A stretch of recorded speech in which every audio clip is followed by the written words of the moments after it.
گەرم و گەشترین سڵاوەکانی ئێمەتان پێشکەش بێت بینەرانی بەڕێز و خۆشەویستی تەلەڤیزیۆنی کۆمەڵە. بەڕێزان بە بەرنامەیەکی دیکە لە زەنجیرە بەرنامەکانی ژیانەوە هاتووینەتەوە خزمەتتان. هیوادارم کە تا کۆتایی بەرنامەکانی ئەمڕۆ هاوڕێمان بن. خۆشەویستان، لە درێژەی بابەتی پەیوەندیدار بە ماددە هۆشبەرەکان ئەمڕۆ سەبارەت بە ژنانی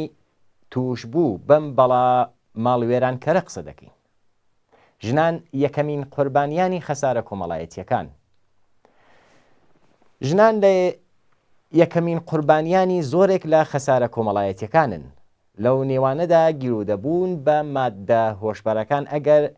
نا یەکەمین و گەورەترین بەڵکو یەکێکە لە سەرەکیترین هۆکارەکانە. وێنای زۆرێک لە کەسانی کۆمەلگا سەبارەت بە ماددە هۆشبەرەکان ئەوەیەکە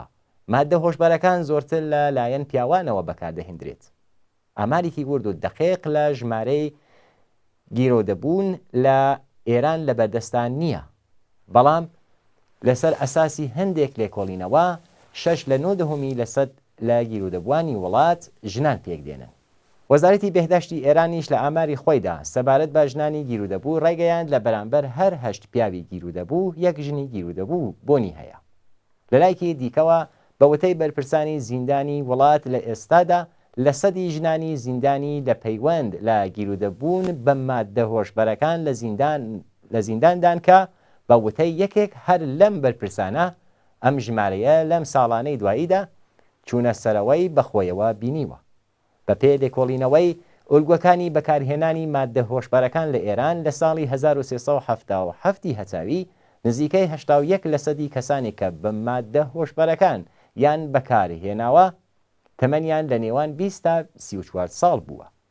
سەرەڕا ئامارە پرژۆبڵاوەکان و سەرەتایی ئیتر بە ئاسانی ناتوانین بڵین کە لە کۆمەڵێک کەم لە ژنان گیرودەی ماددە هۆشبەرەکان و دواهاتەکانی ئەم بەڵا ماڵوێران کەرن. ئەوە لە حاڵێکدایە کە زۆرێک لە ژنان و کچان بەهۆی دابوو نەریەتی پیاوسالارانە و ئەو نیونیتکانەی کە دەخرێتە پاڵ ژنان و کچانی گیرودەبوو کەمتر سەردانی ناوەندە دەرمانیەکان دەکەن و بەم پێیە گیرودەبوونی ژنان و کچان بە ماددە هۆشبەرەکان بە شاراوایی دەمێنێتەوە و بە شتێکی بەرچاو لە ژنانی گیرودەبووی وڵات لە ئامارەکاندا ناگونجیندرێن. هەر بەم بۆنەوە هاوڕێگەلاوێژ ڕۆستەمی ئەندامی کومیتەی ناوەندی کۆمەڵە و ئەرشەدی علومی کۆمەڵایەتی سەبارەت بە خەسارە کۆمەڵایەتیەکانمان لەگەڵە. سەرەتا بەخێرهاتنێکی دووبارەتان دەکەین بۆ بەرنامەکە.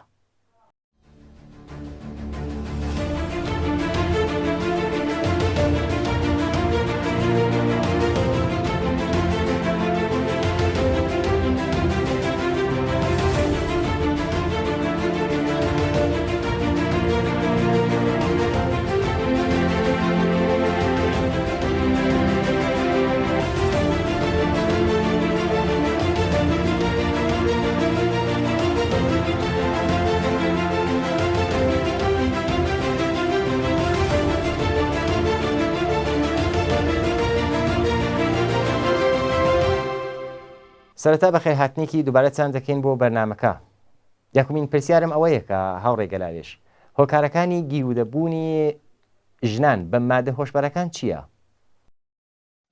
لە ڕاستیدا هۆکاری گیرودەبوونی نەتەنیا ژنان کولەن کۆمەڵگا لە تەواو دنیادا زۆر جۆراوجۆرن، بەڵام بە پێی وڵاتەکان دەتوانێت تایبەتمەندی خۆیان هەبێن. لە وڵاتێکی وەکو ئێران کە ئێمە بابەتی باسەکەمان لەسەر وەزعیەتی احتیاط لە نێو ژنان لە جامەی ئێراندا هەیە، چەند هۆکاری سەرەکی هەن. یەکەمە خودی دەوڵەتە. دەوڵەت بەهۆی ئەوەی کە دەوڵەتێکی مەسەبی و پیاوسالارە و دەوڵەتێکی کۆنەپەرستە و هەروەها یەکێک لە پایهای ئەسلی بەقای ئەو دەوڵەتە زیدیژنبوونە. لە ماوەی ئەوە زیاتر لە 4 ئەوەشی نیشانداوە. ئەو زیدیژنبوونە باعثی ئەوە بۆ کە ژنان لە کۆمەلگادا نە لەباری قانونیەوە، نە لەباری اقتصادیەوە، نە لەباری سیاسیەوە، نە لەباری کۆمەڵایەتی و حتا خانەوادەگیەوە هیچ پشتیوانەیەکیان نەبێت. بەم جۆرە ژنان لە ئێران یعنی جزوی فەقیرترین قشری کۆمەلگای ئێران. خودی فەقیری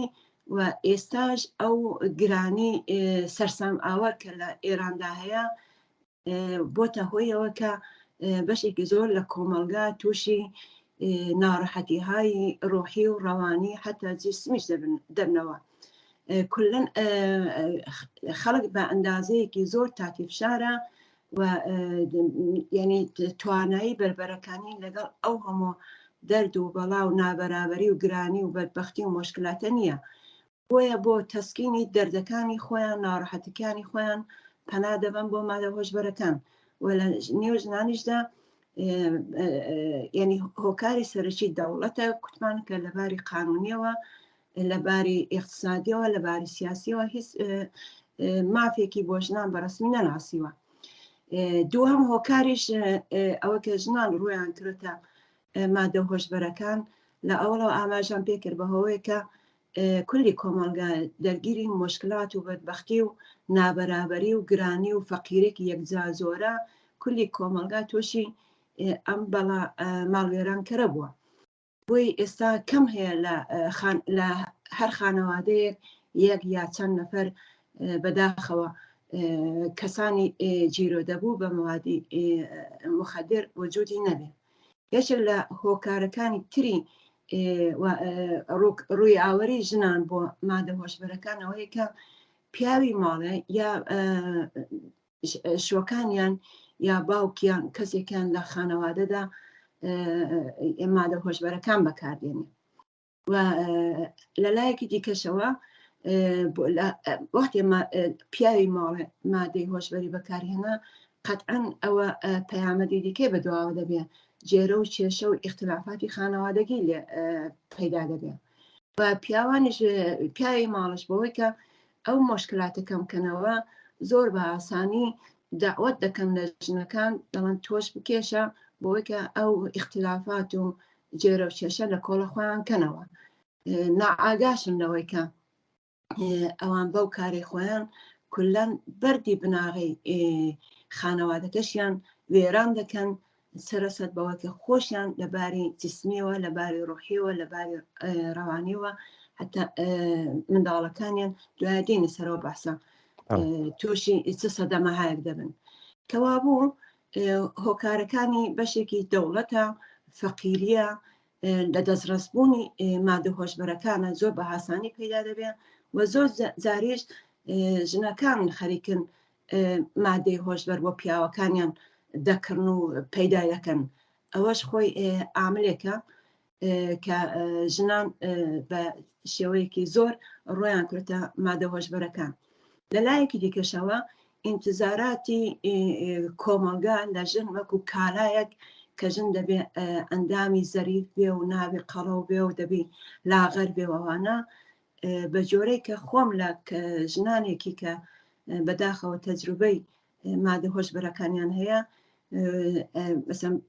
باسییا کرد کە شۆکەی وتێت تۆ زۆر ناشرینی زۆر قەڵەوی کە شۆکەشی کە دیارە مەوادی مەسرف کردووە باشتر وایە کە تۆش کارێکێکە کەس بێەوە یعنی داوەتی کردەوە بە مەسرفی مەواد بەوەی کە ئەندامی لاغەر بێ یا هەتا بەشێک لە ژنانی جەوان دانیشتوەکان بەوەی کە مەسەڵەن بتوانن ینی تەحەرۆکیان بێ بتوانن کە هۆشیان بەرنەسەریە تەحەرۆکیان بەرنەسەریە بەداخەوە تعدادێکی زۆر لە ژنانی جوان لە سینی 20 تا زۆربەی ئەو کەسانێک کە مەواد مەسرف دەکەن لە سینی 20 تا 35 ساڵن و هەتا نینە ژنەکانیشدا بۆ کە دەرس باشتر بخوێنن مادە سەنعەتیەکان بەکاردێن وەکو کراک و شیشە و ئەوانە کە مادەیەکی تەحەرۆکزایە تووشی کەم خەویان دەکات کەم خۆراکیان دەکات فعال دەبن ئەماش هۆکارێکە کە ینی ژنان ڕۆیان کردە مادە هۆشبەرەکان. یەکێکی لە ینی هۆیەکانی ئەسلی کە ژن و پیاو ڕوو دەکەنە مادە هۆشبەرەکان بەڕاستی ئەدەمی ئاگاهەیە. ئەوان پیان وایە کە بە مەسرفی مادەیەکی محرک یا مادەیەکی سنەتی دەتوانن مەسەڵەن ڕۆژێک یا ماوەیەک خۆش بن دەتوانن بەخرە بە هەدەفەکانی خۆیان بگەن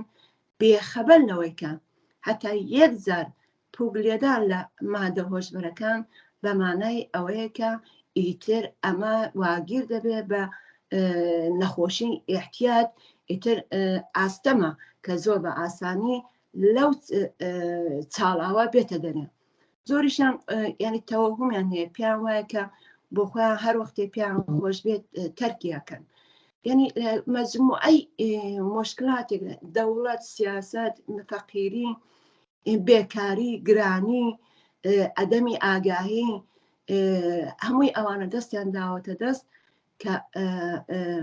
بەتایبەت لە نێوژنانیشدا ڕادەی ینی ئاماری ژنان بۆ پەنابردن بۆ مادە هۆشبەرەکان چۆتە سەرەوە. ئەمە شتێکی حاشا هەڵنەگرات گەرچی ئامارێکی دقیق و دروست لە بەردەستدانە، بەڵام شەواهید ئەومان پێنیشانەدەن ینی کەمتا کوردێک لە خودی ئاعترافی سەرانی دەوڵەت ئەوانەی کە بە نێوی مەسئولینی مبارزە بە مەوادی مخدر ئامارێک دەدەن نیشان دەدە کە ئاماری احتیات بەداخەوە لە ئێران ڕوو لە زیادبووندایە و بەتایبەتی لە نێو ژنانیشدا ئەو دەهەیە ئەخیر کە 10 ساڵەوە پێشدایان کو 5 تا 6% ئێستان بەپێی ئەترافاتی خۆیان سەرەوەی دەرسەدە. بە گومانی من ئێمە دەبێ و ئامارە ئەگەر چەند قاتی نەکەین لەبی 2 بەرابەر لە نەزەری بگرین کە ئەمە موسیبەتێکی یەکجار گەورەیە کە بەشێکی زۆر لە کۆمەلگا و بەتایبەت ژنانی فەقیر و زەحمەچێ، ژنانی حاشیەنشین، ژنانی بێکار تووشی مادە هۆشبەرەکان بوونە. هەروە لە نێو پیاوانەی شەر بەم جۆرەیە کە بابەتی باسی ئەمڕۆ ئێمە نیە. یعنی جیا لەوەی فەقر و نەداری و ناهومێدی نەبوونی عزەتی نەفسیش لە ژناندا خۆی ئاداتە نیشانوانیە؟ بەڵێ عزەتی نەفسەوە کە ژنان لە کۆمەلگادا هیچ بایەخێکیان بۆ دانانرێ وەکو جنسی دەرەجە دوو چاوی لێ دەکەن، ئێعتمادی پێناکەن، تووشی دامناو لە باسەکە پرسیارەکانی دیکەدا لە باسی داهاتوودا باسی بکەم. ینی دەستی کەمی دەگرن، معلومە ئەو ناومێت دەبێت، معلومە باوەڕ بەخۆی کەم دەبێتەوە، معلومە کە تووشی ناڕەحەتی ئەفسۆردگی دەبێت، تووشی ناڕەحەتی ڕۆحی و ڕەوانی دەبێت و هەروەها دەستڕەسیش هەیە بە مادە هۆشبەرەکان. هاوسەرەکەی یا باوکی یا براکەی لە ماڵەدا مادە مەسرف دەکەن و لەویش ئیسفادە دەکەن بۆ کڕین و تەهیەکردنی مەوادەکە، یعنی وەکو ساقی لە خانەوادەدا چاوی لێ دەکەن. معلومە مەجموعەی ئەو هۆکارانە دەتوانن ینی بگرە هۆکاری زۆرتریش لەوە هەیە کە ئێمە دەتوانین دواتر باسی لەسەر بکەین. بێگومان ئەو وەزعیەتە نابەرابەری جنسیەتی، ستەمی جنسیەتی، تاقیر، خشونەت، فەقیری، بەدبەختی، هەمووی ئەوانە ئێعتماد بە نەفسی لە ژنەوە گرتوێتەوە. ئەو ئێعتماد بە نەفس نەبوونی ئەوە هەروە ناومێدی، ئەمانە هۆکاری زۆر جددینە کە مشکلاتی زۆر جددیشی نەتەنیا بۆ ژنان و بۆ خانەوادە بەڵکو بۆ کولی کۆمەلگا دروست کردو. ڕاتان سەبارەت بە کاردانەوەی ئاحتیاد و بەکارهێنانی مادە هۆشبەرەکان لەسەر بنەماڵە چییە؟ لە ڕاستیدا کاردانەوەی ئاحتیاد دەتوانین لە زۆر ئەبعادی وەسێدا باسی بکەیت. کاردانەوەی لەسەر فەردەکە کە فەردەکە بۆ خۆی وێران دەبێت، لە باری جسمی و تووشی ئەنواعی نەخۆشی دەبێت و بەتایبەت لە نێو ژناندا ژنان بەهۆی ئەوەی کە ئەو دەلایلانەی کە پێشتر باسم کردن، ژنان زۆرتر ینی تووشی سەدەمە پەزیرن بە نیسبەتی پیاوان بە خاتری جنسیەتیان. ژن ئاوی بەدەنی کەمترە بە پیاو و بە مەصرفی مەواد زۆر زووتر تەئسیراتی مخەربی دەدالێنە سەر مەغزی، سەر جسمی، سەر ڕۆح و ڕەوانی. ئەمە لەلایەک شەو لەسەر خانەوادە تەبعاً ینی پەیامەد و تەئسیراتی ئاحتیاد لەسەر خانەوادە یەکجار زۆرە. ئەوەڵان کانگای خانەوادە هەڵدەوەشێ، چۆن تووشی ئیختلاف دەبن، تووشی کێشە دەبن، تووشی ژن لە ناو ماڵدا تووشی تونند و تیژی دەبێ حتا تونند و تیژی جنسیەتی لە تاقاتێکە لە چەندژن لە کرمانەوە کرابوو کە چاوم پێکەوت مەسەن کچێک کە زرباوکی دەبێ ئەو باوکە بۆ خۆی مەسرفی دەبێ هەمیشە بە چاوێکی تەما ئەوە چاوی لەو زر کچەی کردووە یعنی داوەتی کردووە بە مەسرفی ماوادەکە وەختی مەسرفی کردووە ئەو کچە خمار بووە ئەو زرباوکە تەجاوزی بەو کچە کردووە تەجاوزی کردووە نەتیجەیەوە بوت بە منداڵێکی ناخواستە یعنی ئەو جارە لەو وەزیەتەدا لە خانەوادەدا کە ژن بەهۆی مەسرفی پیاوەکە یا مەسرفی خۆی تووشی تونند و تیژی جنسی و ڕوحی و ڕەوانی دەبێ هەروە لە زۆر بابەتەوە لە مەزیقەی دادنێن تووشی تەلاق دەبێ تەلاق یەکێک لە گەورترین پەیامەد و ئەوارزی مادە هۆشبەرەکانە لە نێو خانەوادەکاندا ئەمجار ئەم تاسیراتی مەسرفی مەواد لە نێو ژناندا چۆن ژن لە نێو کۆمەڵگادا لە لحاظ سونەتیەوە فەرهەنگیەوە ئینتزاراتێکی زۆری لێ دەکرێت لە خانەوادەدا کە تربیەتی منداڵ ئاگابوون لە پیرەکانی ناوماڵ پوخت و پەز و زۆر کاری ئیتر هەروەها باستۆلیدی نیروی کار بە پیاوەکەی ڕابگە بە باوکی ڕابگە بە برای ڕابگە ئینتزاراتی زیادە لە حەدی لێیان هەیە و ئەو وەختی مادە مەسرف دەکە ناتوانێت ئەو ئینتزاراتە بەراوردکە ناتوانێت بە تربیەت و تعلیم و بە بێداشت و بە غەزای تامینی غەزای منداڵەکەی و خانەوادەکەی ڕابگە دەرنەتیجە ئەو ماوەڵە لەبەرێک هەڵدەوەشێتەوە بگرە تاسیراتی لەسەر منداڵەکانیشان یەکجا زۆرە تانێک لە هەر لەو ژنانەکە لە کرمان تەقاتیان کردبوو ئەوت کە وەختی مادە مەسرف دەکرد ئاگام لە خۆنەوە منداڵەکان بەبێ سبحانە دەچون بۆ مەکتەب وەختی ئێوارەش داهاتنەوە هیچ غەزایەک نەبوو لە ماڵێ نائیلە جاری وا بوو کە ئەوەندە عەسەبانی بووە ئەوەندە ئاگای لە خۆنەوە تا حەدی مەرگ منداڵەکانی کوتک کاری کردو کە کوڕێک و کچێکی دەبێت کوڕەکەی ناسە بە تەرکی ماڵ نەبێ دەبێتە کارتۆنخاب و لە خیابانەکان دەکەوێتەوە تەرکی تەحسیل دەکە و دەبێت خۆی بژێنی لە خیابانەکاندا ئاماری منداڵانی کارتۆنخاب و ئەوانێک کە زبڵ کۆ دەکەنەوە ئامارێکی یەکجار وحشەت ناکە ئەو منداڵانێک کە تووشی ئەو وەزیەتە بوونە وهروەها بوونەتە قوربانی مافیای مەوادی مخەدرش هەروەها بوونەتە مافیای تجارەتی سێکسیش لە خیابانەکاندا ڕووی تونند و تیژی جسمی و جینسی و ڕوحی و ڕەوانیش دەبنەوە دەکردرێن و دەفرۆشترێن ئەمە هەمووی ئەوارزێکی واقعاً ماڵوێرانکەرە هەتا ئایندەش وێران دەکا دەتوانێت بڵین یەکێک لە پەیامەدەکانی ئەوەیە کە لە ماڵدا مەواد مەسرف دەکرێت لەلایەن دایک و باب بە تایبەت دایکەکان وەختە دایک مەواد مەسرفکە ئیتر ینی کۆنتڕۆڵی خانەوادە و منداڵەکانی لەدەست دەچێ و منداڵەکانیشی دەبنە قوربانی هەتا زۆر کەس وا بووە کە مەسەڵەن مەسرفی بووە بەڵام ئەوەندە جدی و قوڵ نەبوو پێوە دیار نەبوو ئیزدواجی کردووە دوای 2 ساڵ کە خانەوادەی شۆکەی پیرانزانیوە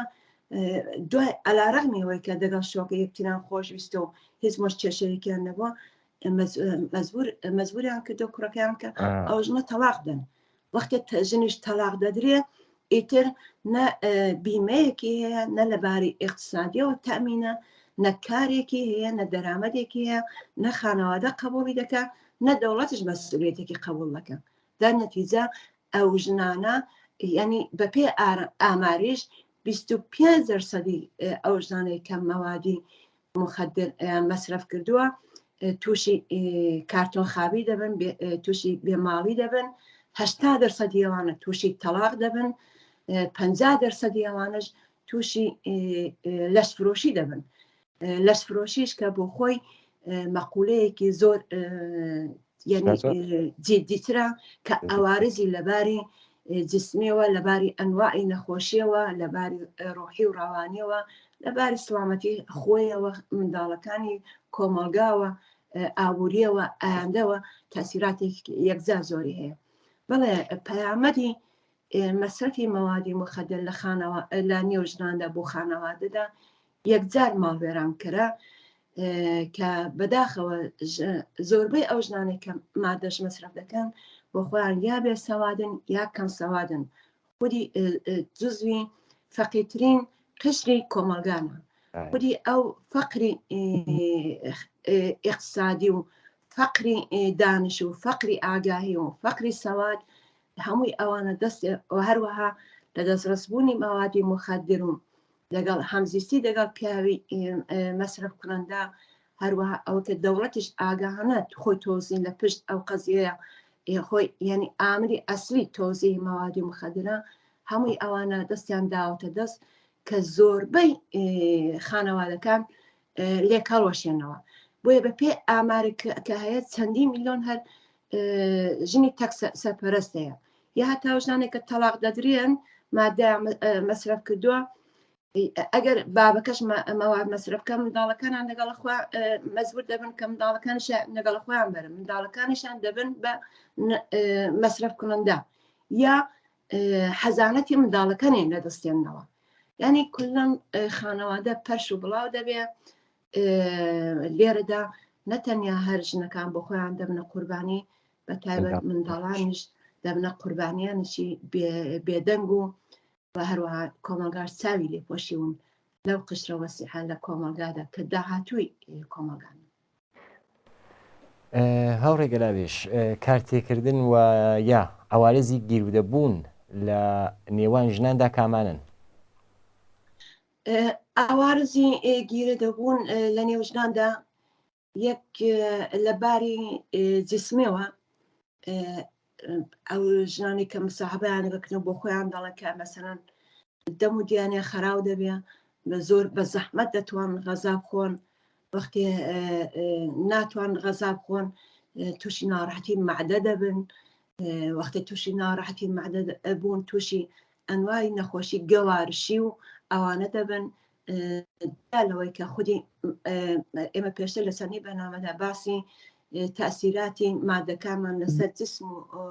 جسمی ئینسانەکان کردووە بە تایبەت ژن کە وتم ئاوی بەدەنیان کەمە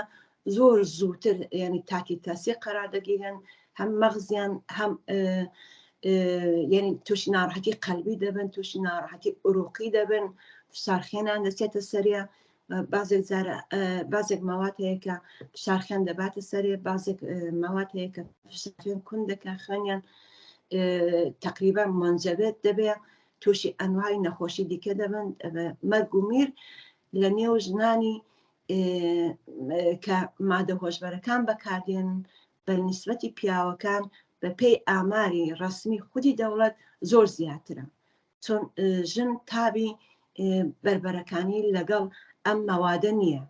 تەسیراتی ئەوە لەباری جسمی فەردیەوە لەباری ڕۆحیشەوە تووشی ناڕەحەتی ڕەوانی دەبن ئەفسۆردە دەبن و تووشی زۆر کێشەی خانەوادەگی دەبن تووشی کێشەی کۆمەڵایەتی دەبن مۆنزەوی دەبنەوە و وەختێ مۆنزەوی دەبنەوە لە خانەوادە تەرد دەکرێن لە کۆمەلگا تەرد دەکرێن ئەگە ژنانێک کارێکیان هەبێت کارەکەیان لەدەستدەدەن لەباری ئابوووریەوە هیچ یعنی ناتوان حتا مەوادێکی خۆشیان تەمیم بکەن مەجبور دەبن کە هەڵن لە خانەوادە بەجێ بێن و تووشی خیابان بن و تووشی لەشفرۆشی بن لەشفرۆشی دەکەن بۆەوە کە مادەکەیان تەمیم بکەن هەتا بە جۆرەی قسەی زۆرێک لەو ژنانە کە لە خیابانەکان و کارتۆخابیان پێ دەڵێن ئەوان بە زەحمەت دەتوانن مەوادی غەزایی خۆیان تەمیم بکەن زۆرتر دەچن لە پاژماوەی ڕستورانەکان یان لە سفلی زبڵەکاندا غەزا پەیدا دەکەن و دەیخۆن و خودی ئەمە باعیسی ینی لەباری جسمێوە لە تووشی ئەنوای نەخۆشی ئۆفونی و ئەوانەشیان دەکەن وەختی تەنفرۆشی دەکەن تووشی ئەنوای نەخۆشی ینی جنسی دەبن تووشی عفونەت دەبن، تووشی ئەیدز دەبن، تووشی هێپاتیت دەبن، ینی ئەنوای نامەتی و نەخۆشی جسمی و ڕۆحی و ڕەوانی ینی یێخیان دەگرێت. لەباری ئەقتصادیشەوە مەسەن ئەو ژنانە دەڵێن ئەگەر پوڵێکیش پەیدا بکەن بەهۆی لەش فرۆشیەوە فقط بەشی تامینی مادەکەیان دەکەن. ئەو کەس بەتایبەت چۆن لە کۆمەڵگایەکی وەکو ئێراندا کە مەسەبێ و کۆنەپەرستە و زیکتیژنە و پیاو سالارە ئیحتیاجی ژنان وەکو تابوویەک چاوی لێ دەکرێن. کەسێک ژنێک کە مەسرەفی هەبێ وەکو کەسێکی پیس چاوی لێ دەکەن، ڕووی لێوەردەجێڕن، لە خانەوادەش ڕای ناگرن، مۆنزەوی دەبێتەوە. وەختی مۆنزەوی دەبێتەوە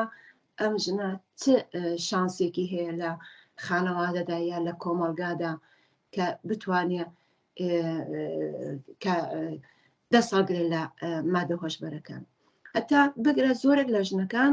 بەهۆیەوە کە ئەنگی کۆمەڵایەکان لێ نەدەن، بەهۆی ئەوەی کە لە خانەوادە تووشی ئیختلاف نەبن، حتا ئەگە مەسرەتیشیان بێ ئینکاری دەکەن و سکوت دەکەن. وەختی سکوت دەکەن و ئینکاری دەکەن، ئەمەش بۆ خۆی سەردەمایەکی یەکجار گەورەیە. لەبەر ئەوە ناتوانن مراجە بکەن بە ناوەندانەی کە مەسەڵەن باسپەروەری محتادان. ئاماری ئەو ژنانی کە مراجە دەکەن بە ناوەندەکانی باسپەروەری محتادان یا بە پزیشک یەکجار کەمە. و لە ترسی ئەنگی کۆمەڵایەتی و ترسی خانەوادە مەجبورن احتیاجەکان بە شێوەی نهێنی ڕابگرن و ئەمەش لە عاقبەتەکەی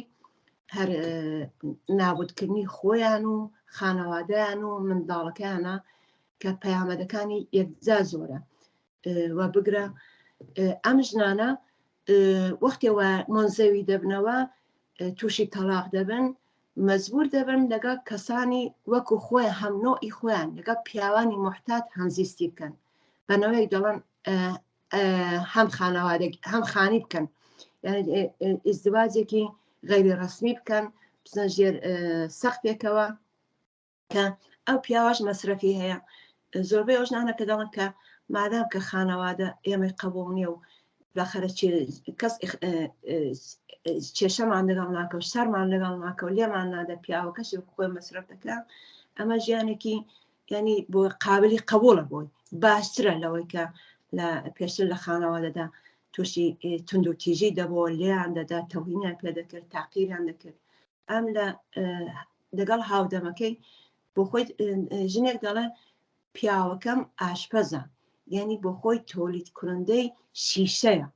ژیانکردن لەگەڵەوە زۆر حاسانترە. دەی معلومە وەختێ لەگەڵ کەسێکە بۆ خۆی مەسرەفی هەیە بەبێت کێشە مادە مەسرف دەکەن، ئەو کێشەی ینی خانەوادەگەی نامێنیە حاسانترە.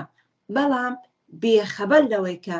ئەمە چۆتە ناو چاڵاوێک، ناو گەرداوێک کە تێدا نوقم بۆ ئیتر هاتنە دەرەوەی حاسانە، کە ئەمە ژیانێکی ئاسایی بۆ ئەوە زۆر ئاسان نییە، کە ئیتر ئەمە تا یێسقانی چۆتە ناو مەسرفی مەواد کە بەداخەوە مەرگ و میرش لە نێو ئەوانەدا یەکجا زۆرە، کەسانێک یەکجار نەخۆشن لە زۆر بابەتەوە، کۆمەڵگاش پشتیوانیان لێ ناکە و هیچ ینی پشتیوانەیەکی پزیشکی و دەرمانی و ئەوانەشیان لە پشت نییە. ئەمانە لە ئەساسدا دەتوانین بڵێن بوونەتە قوربانی سیستمێک، کۆمەلگایەک کە کۆمەلگایەکی کۆنەپەرست، پیاوسالار، زیدی ژن، زیدی بەشەر، کە دەوڵەت بۆ سوود ئاوەری خۆی نەتەنیا کارێک ناکە کە یارمەتی ئەو کەسانەکە کە تووشی احتیاج بوونە باکو بە ینی بە شێوەیەکی وەسیع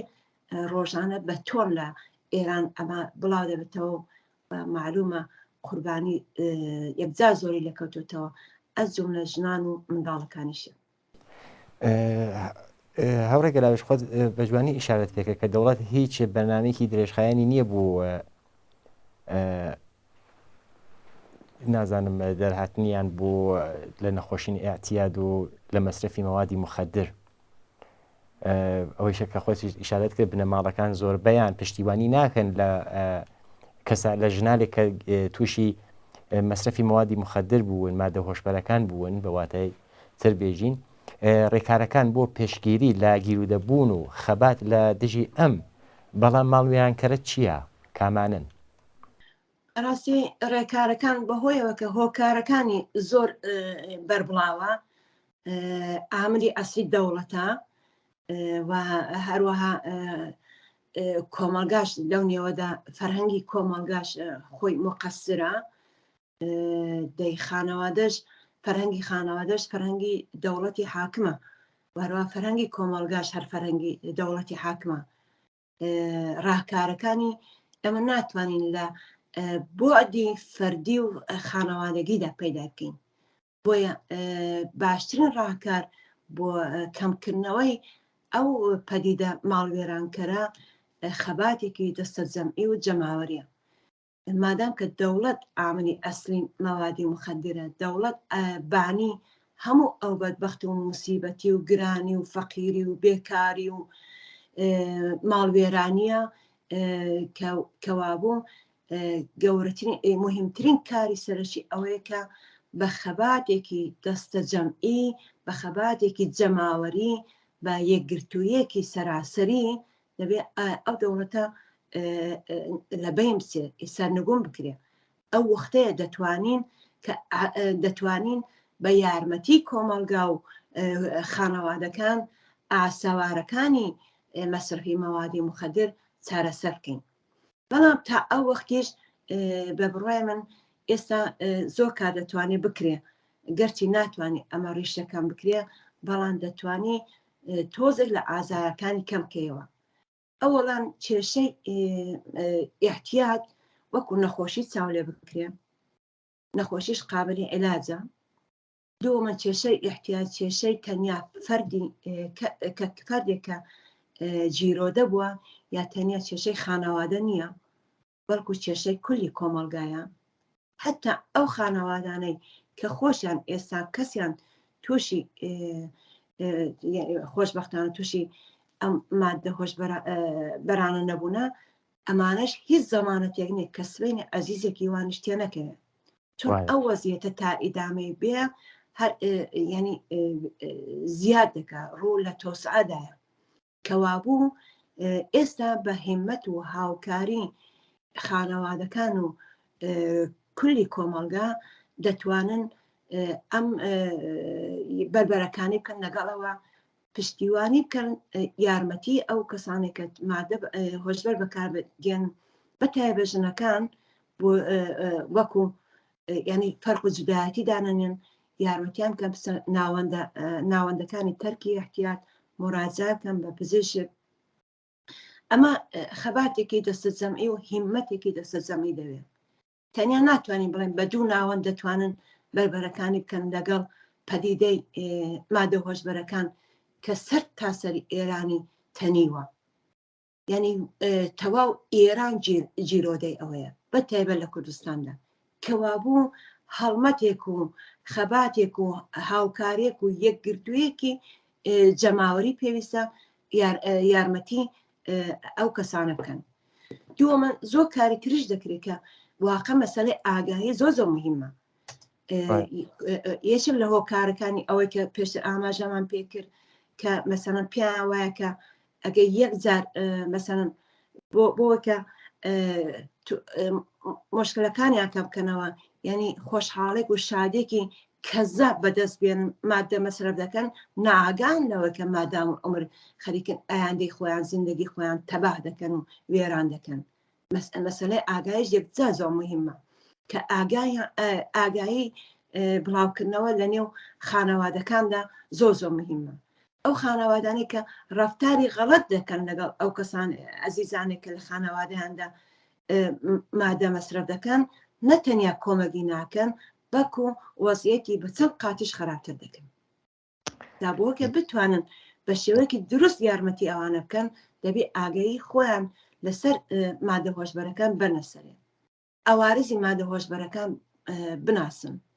هەروە ڕێکارەکان بزانن کە چۆن هەڵس و کەوت بکەن لەگەڵ کەسێک کە مادەی هۆشبەر بەکاردێنێ بۆکە ئەو کەسە ئێحتمادی پێ بکە قسەی لێ قەوڵکە کە بڵێ من حاضر یارمەتیت دەکەم بۆەوە کە تۆ لە وەزیەتە بێ دەرێ بیبە بۆ ناوەندەکانی تەرکی احتیاج و یا بۆ لای دکتۆر یا بۆ مشاورینی ڕەوانشناس کە بتوانن کۆمەگی هەردووکیان بکەن یا خانەوادەکە و یا ئەو نەخۆشەکە کە لە ماڵدا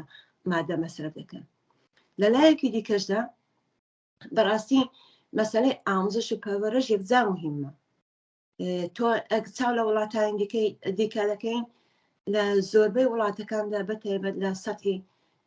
ڕاهنمایی بۆ سەر لە سەتی دەبیرستاندا باسی مادە هۆشبەرەکان دەکەن بۆ دانیش ئاموزەکان پیان دەناسێن و ئاوارزەکانیشیان پێ دەڵێن تەدریس دەکەن بەڵام لە وڵاتێکی وەکو ئێران لە باتی ئاموزش و تەدریسی علم و دانش خەریکن خرافات و مەسهەب و کتێبی قاسمی سلەیمانی کە جنایەتکارێکی ترۆریستێکی منتەقەی بوو خەریکن دەرسی ئەوانیان پێ دەڵێن ئاموزشی منداڵان لە مەدرسەکاندا زۆر مهمە ئەگەر یعنی ئەو وەزیفەی دەوڵەتە بەڕاستی لە لایەکی دیکەشەوە بۆی کە ئەم ڕاهکارێکی دیکە ئەوە کە مەدرسە تەحسیل ڕایگان کردی بۆ منداڵانە بۆ کە ناچار نەبن کە مەسەن دایک و بابێن ناتوان هەزینەی مەدرسەیان پێ بدەن تووشی کارتۆن خەوی بن تووشی خیابان بن تووشی احتیاج و ئەنواعی بەدبەختی و موسیبەتی دیکە بن ئەمە وەزیفەی دەوڵەتە کە تەحسیل ڕایگان بێ و حتا دەرمانش ڕایگان بێ دەرمان بۆ کولەن بۆ بەتایبەت بۆ منداڵ تا ژێر 18 ساڵ بە تۆری کامل ڕایگان بێ و بۆ گەورەکانیش هەروەکو وڵاتانی دەرەوە ئەوروپا بیمەیەکی هەبێ لە کاتی پوششی بیمە بن حتا و کەسێک کە کار ناکەن کەسێک کە کار ناکە دەرامەدێکی نیە بەو فەقیری ماڵوێران کرد بەو گرانی سەرساماوەرە چۆن دەتوانێت مەسەن نەخۆش بێ بچێ تامینی دەرمانەکەی خۆی بکە دەرمان بکرێت بچێ بۆ لای پزیشک ئەمە وەزیفەی دەوڵەتەکە یعنی بە بیمەیەکی ئیجتیماعی بە بیمەی دەرمانی بە بیمەی پزیشکی بەخەرە مشکلاتی و خەڵکە کەم کاتەوە مادام کە مشکلاتی ئەم خانەوادانە کەم بێتەوە لە زۆر بابەتەوە ئەو خانەوادان لە وەزعیەتی نابەسامان و نەخۆشی ئەفسۆردگی و ڕوحی و ڕەوانی ناتوانن بڵم تاوا بگێنە دەرێ حەدیقەت کەم دەبێتەوە و ئەمەش دەتوانێت هۆکارێک بێ ڕاهکارێک بێ بۆەوەی کە کەمتر ڕووبکەنە مادە هۆشبەرەکان لە لایەکی دیکەشەوە واقعەن خودی کۆمەڵگاش زۆر مهمەکە یارمەتی ئەو کەسانە بکەن ینی بە ئەو ئەنجومەنانەی کۆمەڵایەتی ینی محیط زیستی وەرزشی بە دانانی مەسەڵەن کانونهای مەسەن وەرزشی و ئەوانە بتوانین یارمەتی ئەوانە بکەن کە ئەوانە لە حاڵەتی ئینزوا و لە حاڵەتی بێ ئێحتمادی و نائومێدی بێنە دەرێ کە پیان نیشان بدەن کە دنیایەکی دیکە وجودی هەیە غێر از موادی مخدر غێر از مەسرەفی مادە هۆشبەرەکان پیان نیشان بدەن کە ژیانێکی دیکە ئیمکان پەزیرە ئەگەر بۆ خۆیان بیان لە وەزیەتە بێنە دەرێ کەس هەیە لە خانەوادە لە کۆمەڵگادا کۆمەگیان دەکەن ئومیدیان پێ بدەن ڕاهنماییان بکەن ئاگاهیان بەرنە سەریان هەم خودی کۆمەڵگا هەم خانەوادە هەم ئەم کەسانە ئەمانە دەتوانێت لە دەردەکانی کەم کاتەوە بەڵام ناتوانێت ڕیشەکەنی کرد چۆن ڕیشەی ئەم بەدبەختیە ئەم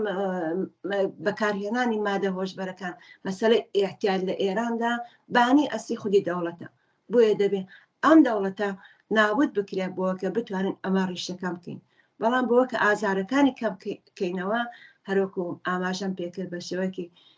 خۆلاسەوار بڵێم هیممەتێکی کۆمەڵایەتی و دەستەجەمی پێویستە کە یارمەتی ئەو کەسانە بکەن یارمەتی ئەو خانەوادانە بکەن کە لە وەزیەتە بێنە دەرێن ئومیدێک بەوانە ببەخشن ڕووناکایەک بخەنە ناو تاریکی ژیانی ئەوانە ئەمانە هەمووی تاسیری هەیە زۆر کەس احتیاجی بە جرەقەیەکە کە بتوانێت هەستێتەوە لە وەزیەتە بێتە دەرێ ئەم جرەقەیە بە کۆمەڵگا لێ بدا بە ئێمە لێ بدەین کە بتوانین تاسیر دابنین یارمەتی ئەوانە بکەین وهروەها لە تەجروبەی ئەو کەسانێک کە پێشتر مەوادیان مەسرف کردو ئێستا ژیانێکی دیکە بەبێ مادە هۆشبەرەکان دەبەنە سەر و یعنی لە وەزیێتە هاتوونە دەرێ لە ئەزمموی ئەوان ئیسفادە بکەن ڕاجیان پێ بکەن شەرم مەکەن ئینکار مەکەن ئینکاری مەکەن کە مەسەن عەزیزێکتان تووشی احتیاط بووە ئەو کەسێک کە خۆشی تووشی احتیاط بۆ شەرم نەکە لەو کە تووشی احتیاط بووە چۆن ئەمە نەخۆشیە ئەمە ئیراد نییە ئەمە تەنیا عاملەکەی خۆی نییە عاملەکەی دەوڵەتە لە ئەساسدا کۆمەلگایە بەدبەختیە زۆر شتی دیکەشە گەرچی بۆ خۆشی دەتوانین مقەسر بێ بەڵام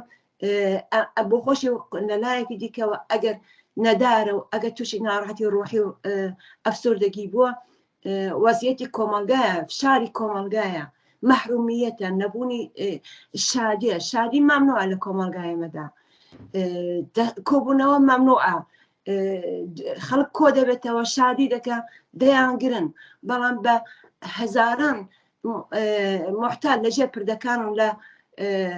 پارکەکان و لە خیابانەکان کەوتونەتەوە کەس ئاوراوێ نادا تاو کاتەی کە پێش ئەوەی کە ئەو وەزیەتە پێش بێت تووشی قبر خابی و کارتۆن خەوی و ئەوانە بن یارمەتیان بدەن کە ئەم بەڵام ماڵوێرانکەرەوە سەوارەکانی کەم کەینەوە ئەبەش فقط هیممەت و خەبات و یەکگرتووی جەماوەری گەرەکە ئاگاهیش زۆر زۆر مهمە ئێمە لەو ڕاستایەدا ئەم بەرنامەی ئێمە خزمەت بەو کۆمەلگایە دەکا بۆیە ئەو کەسانێک لە دەنگی ئێمەیە زۆر پێمان خۆشەکە پەیامەکانی خۆیان بە ئێمە ڕابگەێنن پێشنەهادەکانی خۆیان تەجروبەی خۆیان بۆ ئێمە بنێرن کە ئێمە بتوانین لە ئیختیاری تعدادێکی زۆرتری دابنین کە بتوانن کەڵ لە تەجروبەی ئەوانەوە بگرن بۆ کە بتوانین ژیانی ئەم نەسلە جەوانە نەجات بدەین ئاماری دەوڵەت دەڵێ زۆربەی هەر زۆری محتاجەکان لە تەمەنی 20 تا 35 ساڵن یعنی داهاتی کۆمەلگانە ئەمە ئایندەش تووشی خەتەر بووە منداڵەکانیش تووشی احتیاط بوونە